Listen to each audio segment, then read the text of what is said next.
This is CBC Winnipeg News.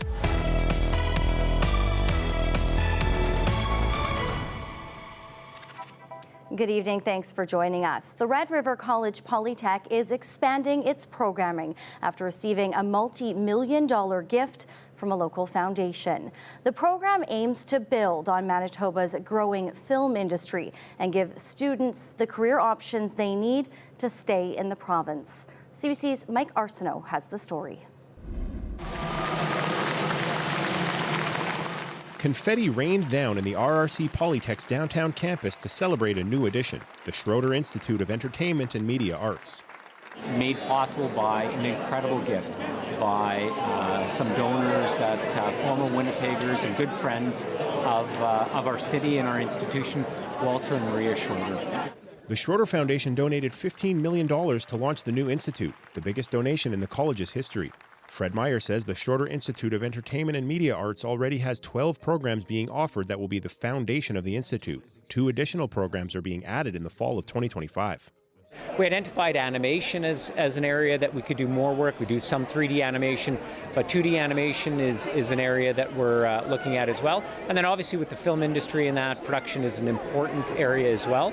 There's 6 movies currently being made in the province. Carol Vivier is co-chair of the Institute's advisory committee and the former CEO of Manitoba Film and Music. She says she's hired lots of grads to work in the Manitoba film industry over the years, and this expansion will help to keep Manitobans in the province. Especially in the animation sector, kids have had to go out of province to get further education for animation, and it's becoming cost-prohibitive. And not only that, once they leave, sometimes you don't get them back. During my year at RRC Polytech, I had the ability to learn, to create, and to make mistakes. Angeline Javier graduated from the Digital Film and Media Production Program in 2023. She created 2 films during her time there, one that was screened across Canada. It's so amazing that they're expanding the programs since I've graduated, and I think it's such an exciting opportunity for future students. Creating the opportunity for students to stay here and gain those credentials as well and help grow our industry. Meyer says the money donated will go towards hiring staff, buying equipment, and supporting the institute into the future. Mike Arsenault, CBC News, Winnipeg.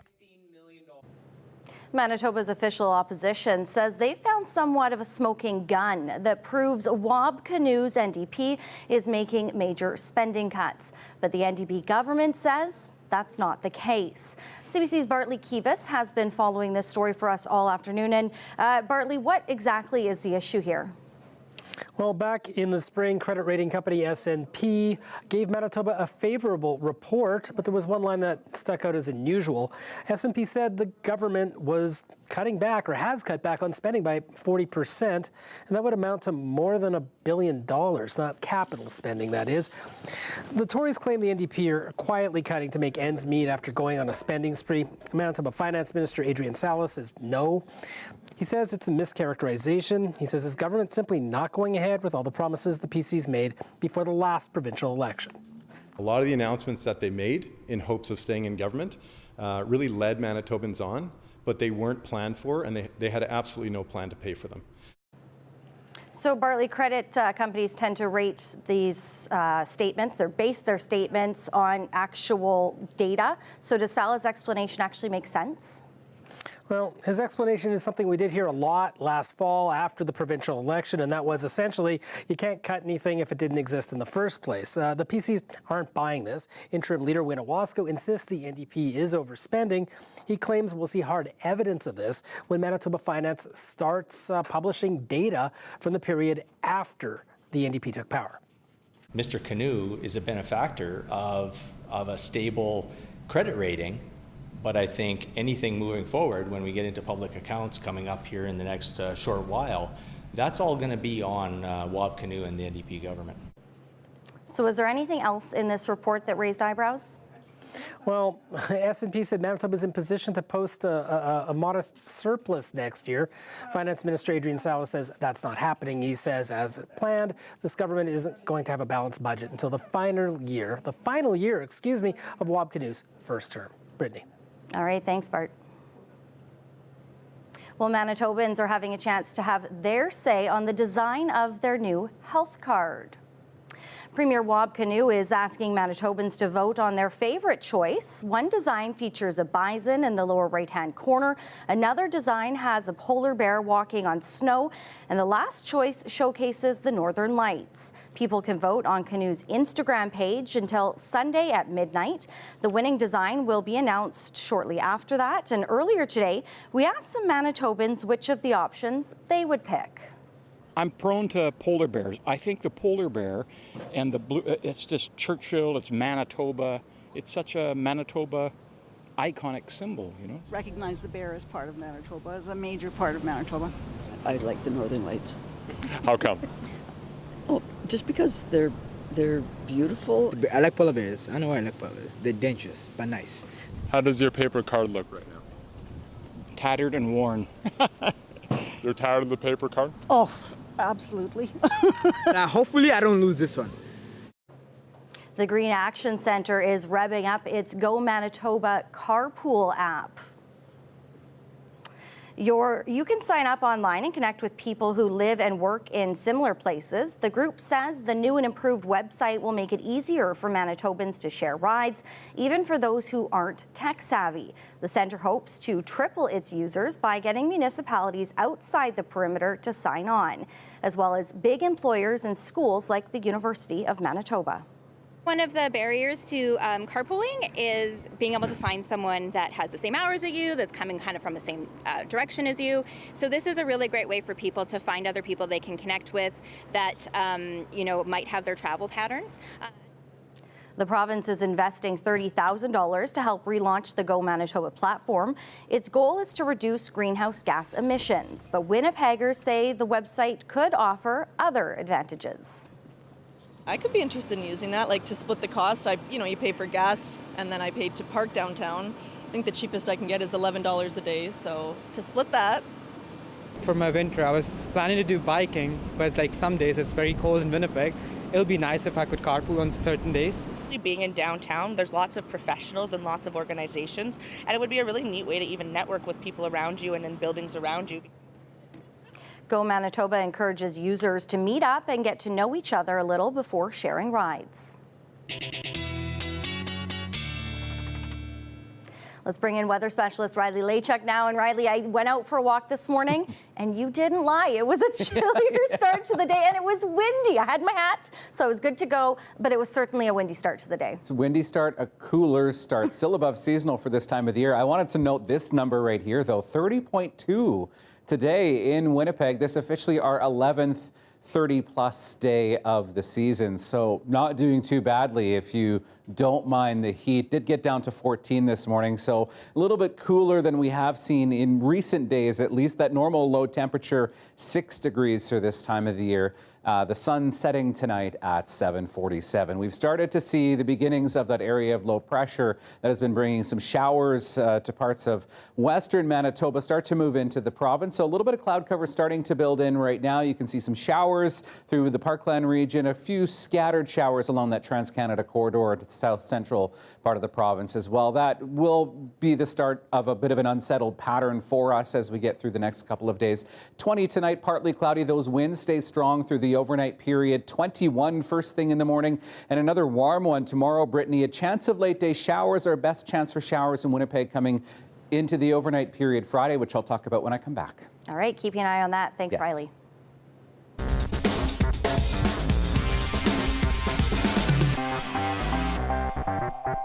Here at Winnipeg City Hall today, the Public Works Committee debated two items that could impact how Winnipeggers get around the city. First, a big transit project just got a lot smaller. Winnipeg Transit's North Garage on Main Street is nearing the end of its life.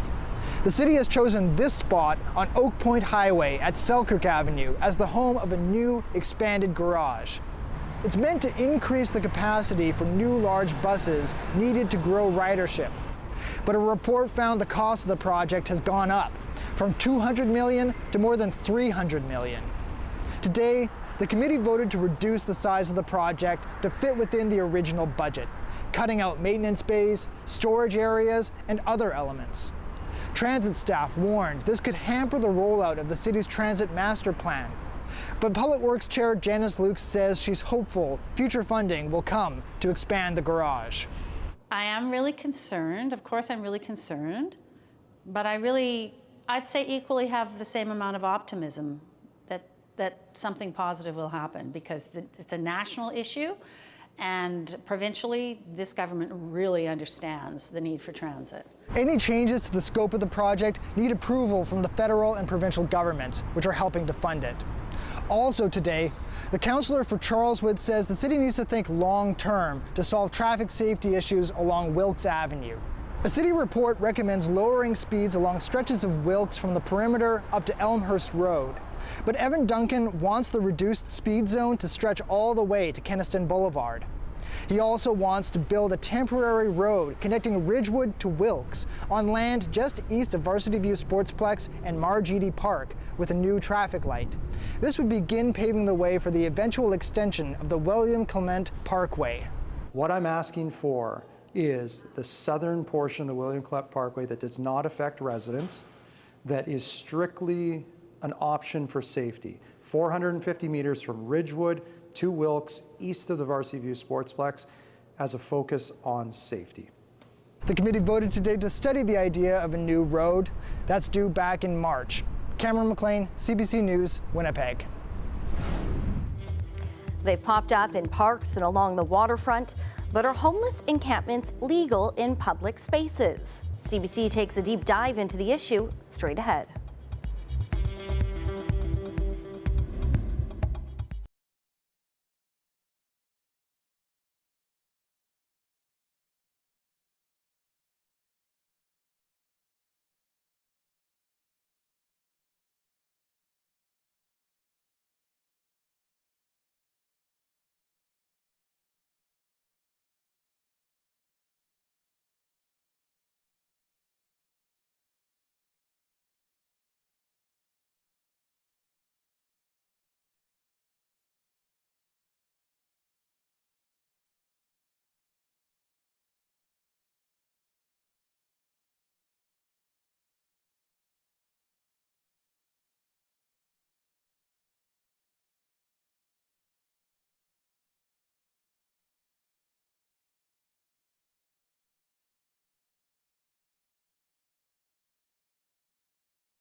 If you've visited Winnipeg's parks and river trails lately, you've probably noticed more encampments. More and more tents are popping up, like these that we saw on a quick boat ride along the river. And Winnipeg isn't the only place they're showing up. There's visible homelessness and people in encampments from coast to coast to coast in this country, and the numbers keep growing. In Winnipeg, the latest street census 2 years ago found about 1,300 people were experiencing homelessness. And Homelessness Winnipeg estimates that number has since gone up to 4,000. Meanwhile, a recent Probe research poll found about half of Winnipeggers surveyed don't think people experiencing homelessness should be allowed to stay in encampments as long as they like. It all has us wondering, is it legal for people to stay in encampments in public spaces? The answer is more complicated than we thought. I'll explain, but first, let's meet Teresa Bauer. She lives in a tiny tent near the Assiniboine River, and she invited us to see her home, despite being exhausted from harassment in the encampment that kept her up all night. I have my bed and my blankets and my pillow. It's cozy. It's cozy? Yeah. How do you feel about your home here? It's kind of shitty because it's kind of shitty. But I'd like my own place. Teresa's been living mainly on the streets since she was 12, when she escaped from an abusive foster home. Her brother, sister, and aunt also live in the encampment. She says her connection to family is essential, even if she found a home. I'd probably still come out here anyways. Why? Because I have family out here. So for Teresa, one of the stipulations of housing might be living near her family. This type of need falls under a legal premise called accessible housing. That's a fundamental part of a new framework guiding Canada's response to homelessness. Homes must support each individual's needs. That can range from a home that allows pets to one where you can use drugs to one where your family members are nearby. Experts say finding homeless people accessible housing improves their chances of staying housed, and that's becoming the law. People need to have security of tenure. It needs to be habitable. For Indigenous folks, it needs to be culturally relevant. It needs to be in a location close to services and things that people need. And it needs to be safe. We know that encampments are not the solution. The answer to encampments is adequate housing.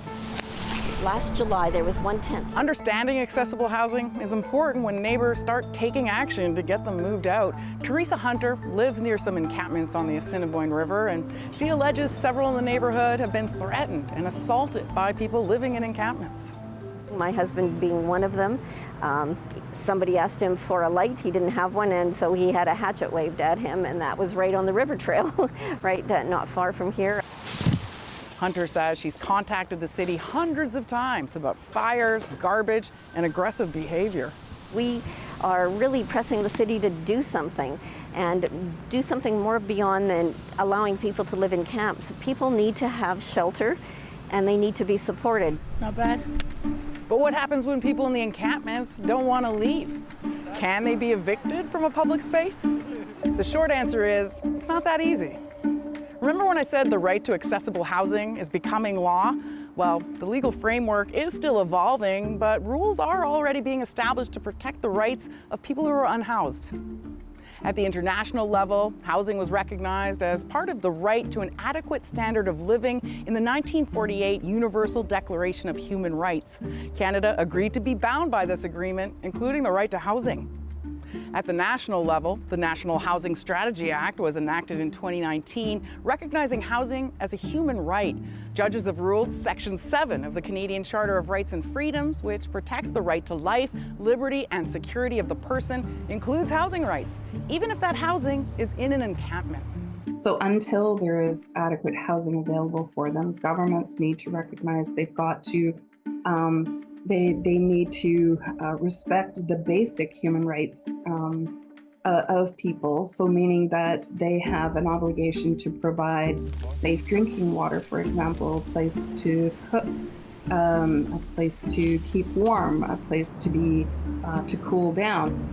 Which brings us to the municipal level. In 2008, the BC Supreme Court set precedent by laying out 2 key criteria for eviction, requirements this lawyer knows well. The 2 important takeaways of this decision, number 1 is that it applies at night. And that's because the court noted that sleeping is a basic human right that's essential for life, liberty, and security of the person. And then the second is that the shelter spaces have to be accessible, and there have to be enough of them to accommodate the people who would be evicted. That precedent is being recognized by judges in other provinces. That means cities have to prove in court the people they want to evict from an encampment would have accessible housing appropriate to meet their individual needs. An Ontario Superior Court judge determined recently one Kingston encampment's proximity to a service hub and a supervised consumption site was essential to the people who lived there, so they couldn't be moved immediately. In Winnipeg, the city only evicts encampments that are on private property or are causing an immediate risk to safety. That has a lot of neighbors complaining. Encampments are keeping them from visiting parks. Many point out the camps can break municipal bylaws on things like fires and sanitation. But the courts have found local bylaws are less critical than the campers' constitutional right to life. They're subject to all sorts of health effects and possibly death from not being able to sleep. And so we can't weigh the people who are using the park for leisure the same as people whose lives are at risk. We have to weigh the people whose lives are at risk higher. So instead of enforcing the bylaws, some cities, including Winnipeg, are stepping up to mitigate the risks the bylaws are meant to prevent. Firefighters and police are doing regular check-ins, and the Downtown Community Safety Partnership launched a program this spring called Mindful Cleanups. Morning, DCSP, anyone home? We don't basically interfere into their privacy or anything, so that's why we try to just come over here, give them some donations, give them some garbage bag. That gives them motivation to clean up their space, and that's the way we can build a relationship with them. The hope is these relationships ultimately help outreach workers connect people with housing. The province says it's working on building more units that are barrier-free. People need to be successfully housed with supports. People were being housed, I would go to a shelter, they would be housed, I would come back 6 months later and see that same person. And I would often ask them, why are you back at the shelter? And they would say, well, they didn't have the supports that they needed to be successfully housed. It's not easy to find a place. For Winnipeggers like Teresa Bauer, a home that takes her needs into account would be life-changing. That's all we want, is to have a safe place. Until a safe space is found, Bauer says she'll keep staying in encampments, and the law will continue to protect her and others across Canada.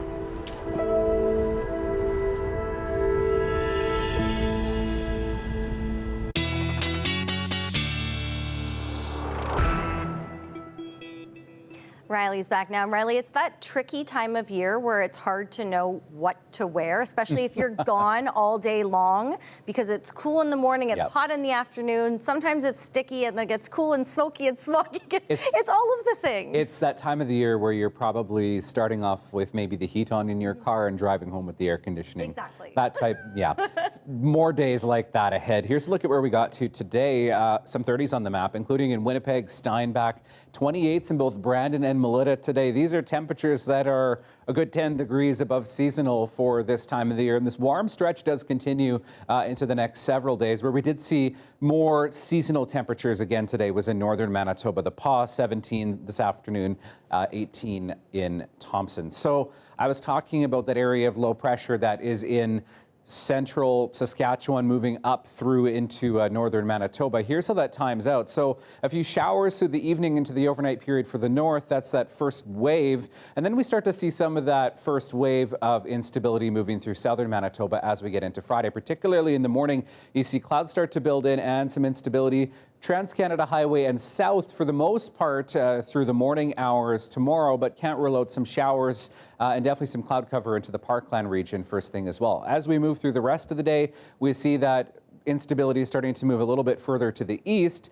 So in the afternoon, a bit more of a cloudy sky for Winnipeg, and into the early evening hours is when we get that push of showers. And I'm not talking about a washout or anything like that, but certainly some periods of rain moving through the province west to east as we get through the day Friday. Into Saturday, things do start to clear out again, west to east again. So by the afternoon, the Red River Valley into northwestern Ontario, definitely a lot more sunnier as we get through the day Saturday. Into Sunday, a bit more cloud starts to build in once again, and maybe some instability coming again on Monday. In terms of rainfall accumulations, I'm seeing a general 5 to 10 millimeters across southern Manitoba, mainly Trans-Canada Highway and south, but can't rule out some higher pockets, especially if you get some downpours per se. But what we will feel tomorrow is the winds starting off in that southeast, 30, even gusting up to 60 through the morning hours tomorrow, do start to back off a bit by the time we get into the afternoon hours. 27 degrees for Friday, 26, 28, and then Monday, I did mention that chance of some showers, Brittany, but temperatures staying quite warm.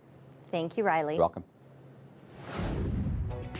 Still ahead, anxieties are ramping up for many travelers. Air Canada and its pilots remain at the bargaining table, trying to resolve the ongoing contract dispute. But the airline could suspend flights as early as Sunday.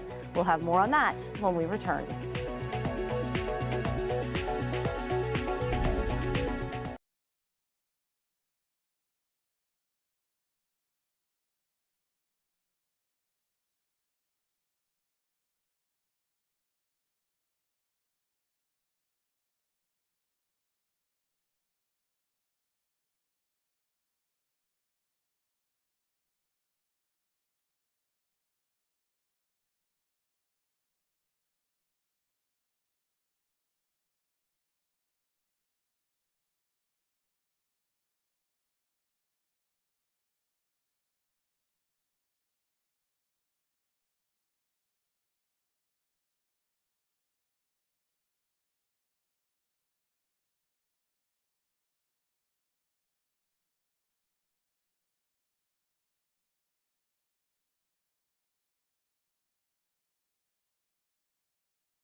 The ongoing contract dispute between Air Canada and its pilots union is threatening to disrupt travel plans for thousands this weekend. CBC's Peter Cowan reports. Most people arriving on the island of Newfoundland do so by air, and the majority fly Air Canada. But now, even before starting their vacation, visitors aren't sure how it'll end. It's quite worrisome because I'm here and how will I get back? It's a little far to walk. The union representing pilots can issue a 72-hour strike notice as of Sunday. A lockout notice is also possible. Air Canada says it'll have to start winding down flights in anticipation as early as Friday. A strike would ground all flights by Wednesday. Already, pilots have set up a strike headquarters in Toronto. Wages remain one of the big issues. The pilots are looking for a big increase to close the gap with their American counterparts. I'm cautiously optimistic. The last week or so seems to have been productive at the negotiating table. As you can see here, we're ready for any eventuality. But Air Canada is warning the federal government may need to step in if a deal isn't reached. We have accepted changes to over 70% of the collective bargaining agreement, but we are now faced with unreasonable wage demands that unfortunately we cannot meet. The tourism industry is also on edge and putting pressure on government. A labor disruption in air travel won't just leave people stranded, it will ripple through the economy, hitting small business owners who are already struggling to make it. The best deals happen at the bargaining table. The federal government is still hoping this will be resolved through negotiation, not arbitration, but some travelers aren't waiting to find out. Back in Newfoundland, hotels are getting an increase in cancellations. We're not going to be able to get the opportunity to make up this business. So, and for many of us, it's the profit. Air Canada is letting passengers rebook their flights for free, adding any cancellations by the airline will result in a refund. Peter Cowan, CBC News, St. John's. The Liberal government could soon lose a crucial ally in its efforts involving gun control. It's a nonprofit organization founded by the survivors of the 1989 Ecole Polytech massacre. It says the existing federal gun buyback program doesn't go far enough, and it says it's wasting taxpayer dollars. CBC's Daniel LeBlanc has that story. Nathalie Provost is losing faith in Ottawa's gun control agenda. We need to have a structured and efficient buyback program, and we don't see it in operation right now. Like other survivors of the Polytechnic massacre in 1989, she spent much of her life fighting to ban military-style weapons in Canada.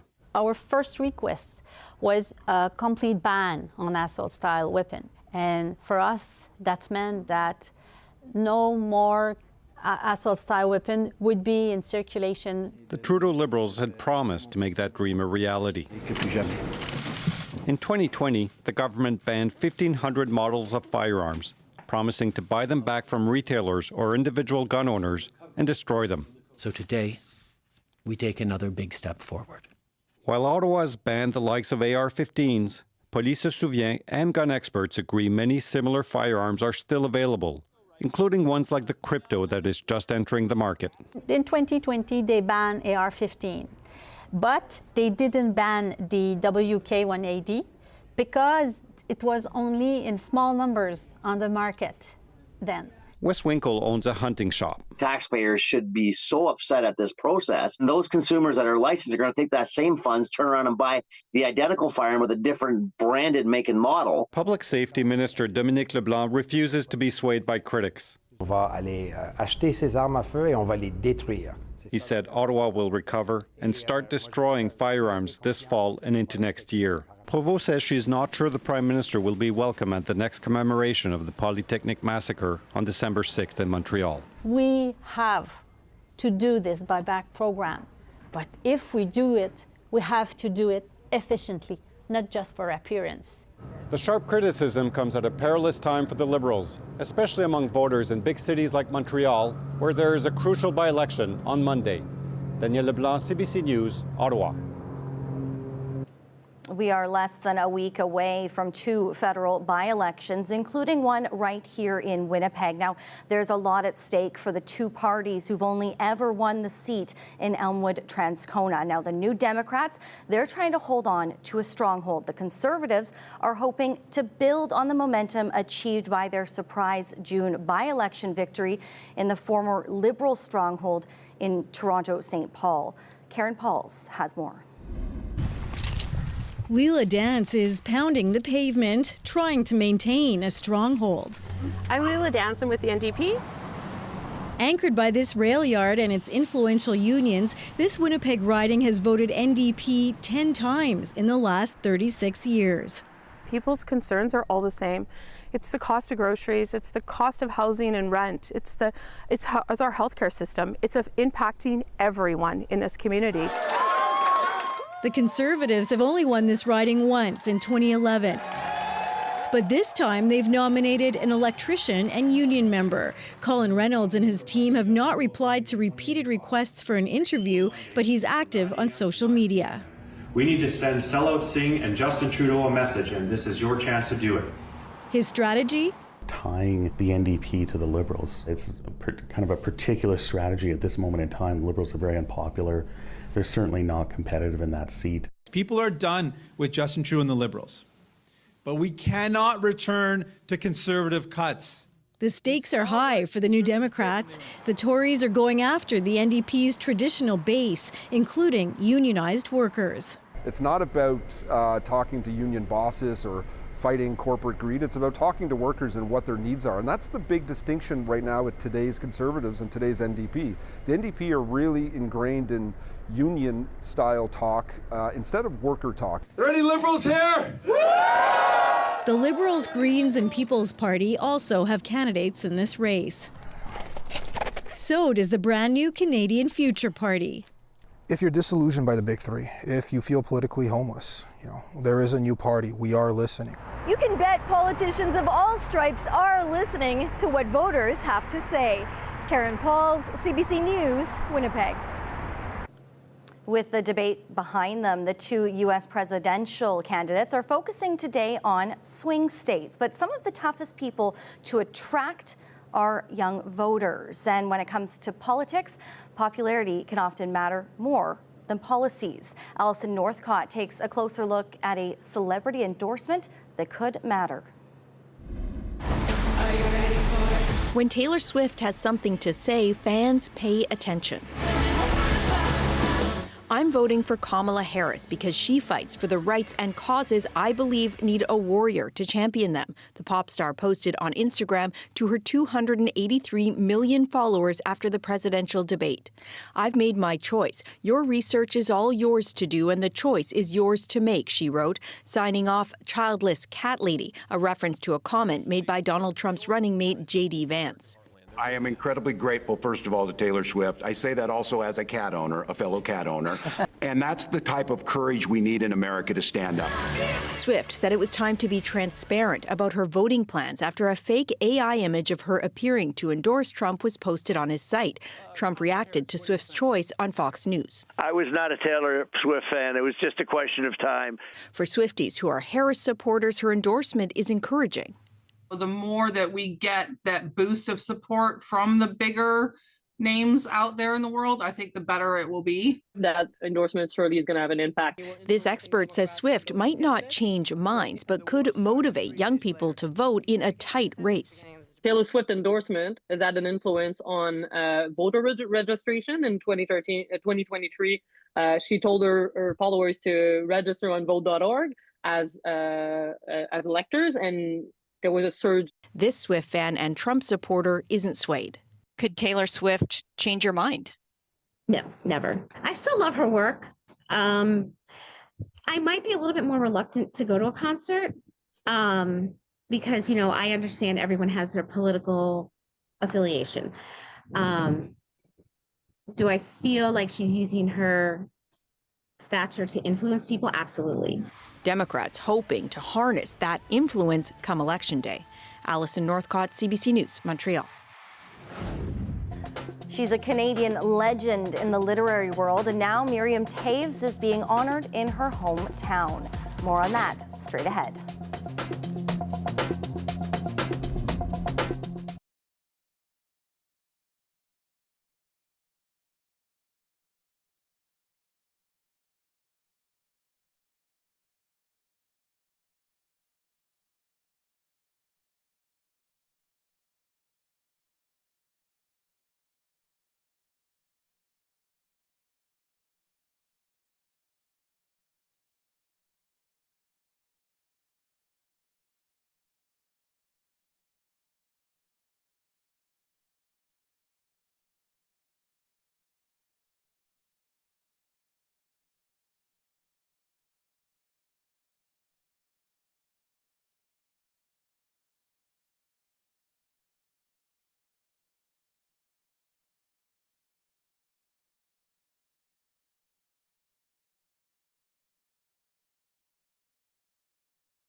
Miriam Toews is a beloved Canadian writer from here in Manitoba. She grew up in Steinbach, a town where the author will soon be honored for her work. Andrew Unger, the scribe of the Mennonite satire website, The Unger Review, joins me now. Hi, Andrew. Hi. First off, let's start with why you wanted to honor Toews and her work. Well, I felt that she had been honored all around the world with all her accolades and awards, but in Steinbach here, really nothing official or significant had been done. So I felt something needed to be done. So the relationship between her and her hometown is somewhat conflicted. Tell us a little bit about the history that's there.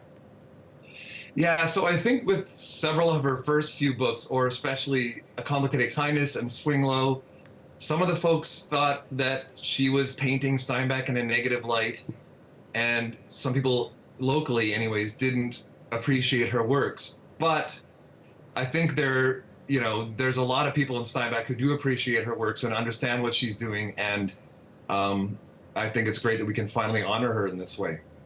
So she's talked a lot about how the city and the people really helped shape her, and you've actually studied this book a little bit. So what does her book really tell you about that relationship, or her books, I should say? Well, in general, like I think, you know, she writes sometimes very sad stories. There's usually humor involved as well, though, and I think that she allows us to look critically at ourselves. She kind of like holds up a mirror to Southern Manitoba culture, to Mennonite culture, to Steinbach itself, and allows us to see ourselves the way we really are. And like every town has flaws, every community has flaws, and I think she's very good at pointing those out, and she does a really important thing by doing so. So why do you think now is the time for something like this to honor her? I think 20 years ago was the time, but, you know, better late than never. I think that, you know, if you look around Steinbach, we have a lot of plaques and so on that honor different people in the community. And I think that the Miriam Toews plaque was a long time coming. So you actually joked previously about a statue in her honor on your website. Yeah. Tell me a little bit about that joke and how it's kind of morphed a little bit into this reality now with the plaque. Not quite what you were talking about originally in that post. Yeah, I once wrote an article about, you know, 100-meter tall Miriam Toews plaque, and she's going to be riding a horse that was going to go, you know, in the center of town or whatever. That was just a joke. But finally, no, we do have a plaque in front of her, the house where she lived and wrote about in her works. So it's not a statue. Maybe someday we'll get that. So tell us a little bit about what's going to be happening on Friday with that plaque and where people can come and join in the celebration. Yeah, so we're going to be meeting at the public brew house and a gallery on Main Street in Steinbach, which is not too far from the house where the plaque is. We're going to walk over to the plaque. There'll be a short unveiling ceremony there, and then we're going to head back to the public, where I have a number of authors who are going to read their favorite sections from Miriam's work. So it'll be very definitely not something you want to miss. What does her work mean to you? Wow, you know, she's such an inspiration for me. I don't think I would be a writer or maybe even write the sort of things that I do without her first sort of breaking those barriers in terms of writing about Southern Manitoba. But not just that. I think, you know, she really shows that you can be from anywhere. You can be from a small town that maybe no one paid any attention to before, and you have a story worth telling. And I think in that way, she's an inspiration for a lot of people, you know, no matter where they're from or what background they're from. For somebody who maybe doesn't know that much about Miriam Toews, what would you want people to take from her work? And what book should they be picking up first ahead of this plaque unveiling? Oh, wow. I think there's a range of things in her work. So I think you might expect them to be very serious books, which they are. But like I said, there's always that humor there. Don't miss the humor, which is like, for what I write, is a big inspiration. And I would say start off with A Complicated Kindness, and then, you know, I think she has about 9 books, so you can read them all. There's a lot of reading that I think is going to be taking place in the next few days. Thank you so much, Andrew, for your time. Appreciate you being here. Thank you for having me.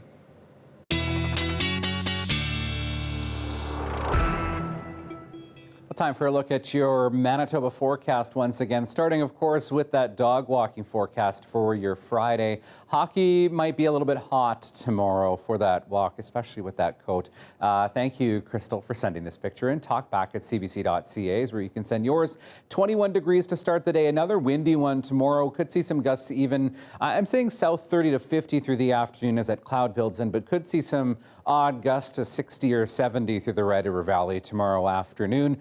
Best chance of some rain coming through the early evening hours tomorrow, 19 by the time we get to 8 o'clock. So here, big picture is that area of low pressure that has now moved in from Montana and North Dakota into southern Saskatchewan. This is what's going to spread that instability into Manitoba over the next couple of days. This here, by the way, the remnants of what was Hurricane Francine, very quickly losing strength as it moved through into more inland areas of the United States, but still packing quite a punch with wind and rain. This not likely to have much of an impact on weather for our country, but certainly for parts of the southern U.S. Packing quite a punch. Okay, your forecast for tonight now. We will dip down to temperatures that are still above seasonal for this time of the year. 19 in Dauphin and Portage-la Prairie. Those are usual seasonal daytime highs for this time of the year. 17 with a few showers, maybe a rumble of thunder into the Brandon area as well this evening. And 20 in Winnipeg, partly cloudy overnight tonight. 11 in Thompson, a good chance we'll see some of those showers rolling through overnight tonight. Lynn Lake, 9 degrees tonight, Churchill 11. Other than that, a good chance of scattered showers, particularly as we head into the early morning hours still. So 18s to start the day in the Pas and Flin Flon. By the time we get to lunchtime, really a generally cloudy day across much of northern and northwestern Manitoba into the afternoon. Then we start to see some clearing. So by 4 o'clock, the Pas at 24 degrees. Still seeing some showers in Lynn Lake at 19 by 4 o'clock in the afternoon. Here's that band of rain that will push through as we get through the day on Friday for southern Manitoba, starting with a rainy 18 in Brandon, for example, Melita, Killarney, Boissevain getting some rain first thing in the morning as well. Then that instability spreads a little bit further north and east through the lunch hour. Portage, Mordenwinkler into Carman getting some of that. And then it starts to move into the Red River Valley as we get into the afternoon hours. But sunny and 27 degrees for much of northwestern Ontario tomorrow, Brittany. So that is where you'll find the sunshine through Friday. All right, thanks, Riley. You're welcome. Still ahead, a private mission to space, and they're rocketing farther from Earth than anyone since NASA's moonwalkers more than 50 years ago. That story and your forecast straight ahead.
This place, every community has a tale to tell.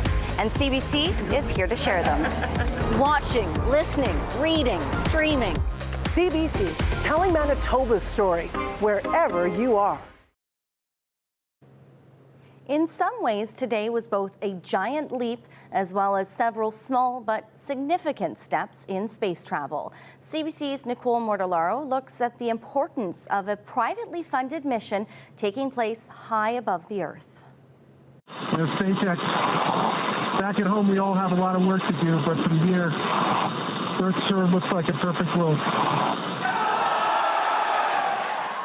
It was the view of a lifetime as billionaire and philanthropist Jared Isaacman popped his head out of the SpaceX Dragon capsule. He was greeted by a stunning sight, the blue marble, Earth. Shortly after his 10-minute spacewalk, it was SpaceX engineer Sarah Gillis's turn. That's awesome. While only Isaacman and Gillis exited the capsule, 2 other crew members were sitting inside, also exposed to the vacuum of space. This was more than just a chance to view Earth at its finest. It was a test of SpaceX's new spacesuits. This, the first real-world test. 10 or 15 years from now, people will be starting to settle the south pole of the moon, and they'll be wearing the Mark V version of this spacesuit and just counting on it to work perfectly. And it's largely because of what we witnessed today. This crewed mission has seen many milestones, including traveling the farthest from Earth since the last Apollo mission in 1972. The International Space Station is a mere 400 kilometers above Earth. The 4 astronauts traveled 1,000 kilometers further, beyond the Van Allen belt, an area that shields us from harmful space radiation, and then heading down to 700 kilometers to perform the highest spacewalk ever. A lot of what we learned during the spacewalk today about how the human body is affected by radiation in high orbits is going to go into how they prepare that vehicle to make sure that NASA and other astronauts are safe going to the moon. But it's not just about going to the moon.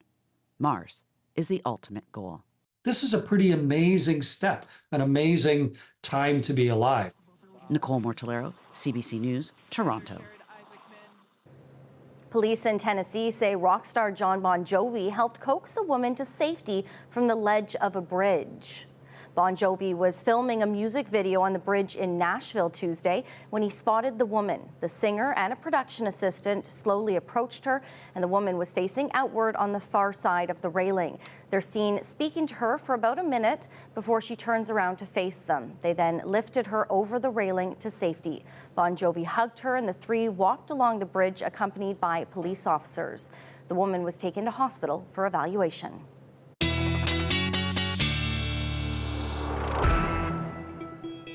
Time for a look at your 7-day forecast now, and we're looking at later day showers into the early evening tomorrow for Winnipeg. Earlier in the day for points west, 27 degrees tomorrow, 26 for Saturday, a clearing sky, but then we start to see cloud building in once again for Sunday. This ahead of a slim chance of showers. I've knocked that down to a slim chance for Monday, 27 degrees. 28 for Tuesday, and then things start to cool off by the time we get to the end of next week once again. A couple of weather pictures for you. The first one from Barb and Ononol, some nice mammatus clouds over the region yesterday, and our second one tonight from Roger, shot north of Grand Rapids. Keep sending your pics to talkback@cbc.ca. The Stanley Cup is making the rounds in northwestern Ontario, including a special little pit stop at Dennis Franklin Cromarty High School, which serves 20 First Nation communities in northwestern Ontario.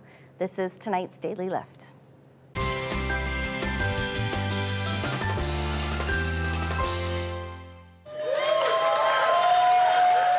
Florida Panthers assistant coach Jamie Compton brought the cup to Thunder Bay. This is the 3rd time he's won the Stanley Cup, but just the 1st time bringing it to the region.